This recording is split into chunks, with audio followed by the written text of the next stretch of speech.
نحن الشعب المغربي ما عندنا معاه مشكل.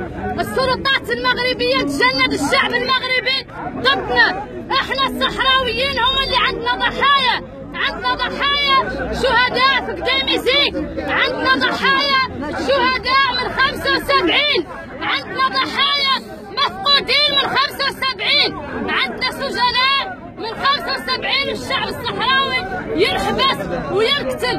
إذا نحن هم الضحايا. عندنا ضحايا عايشين في اللجوء، عندنا ضحايا عايشين القمع المغربي في المناطق المحتلة، عندنا ضحايا عايشين العنصرية في المواقع الجامعية.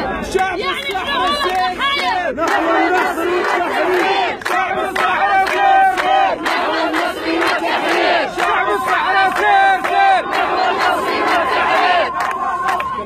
احنا اليوم واقفين امام هذه المحكمة اللي عارفين عنها محكمة ظالمة، محكمة ظالمة. نطالبوا باطلاق سراح ابنائنا، لاننا ما نقولوا عن نطالبوا بمحاكمة مدنية، لانها ابدا محكمة تحت الاحتلال ليست عادلة.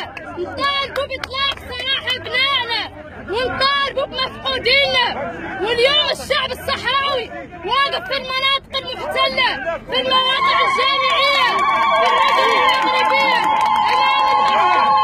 في مخيمات العزة والكرامة، في الجاليات، واقفين في القرقرات، في الابواب. واقف الشعب الصحراوي عامة.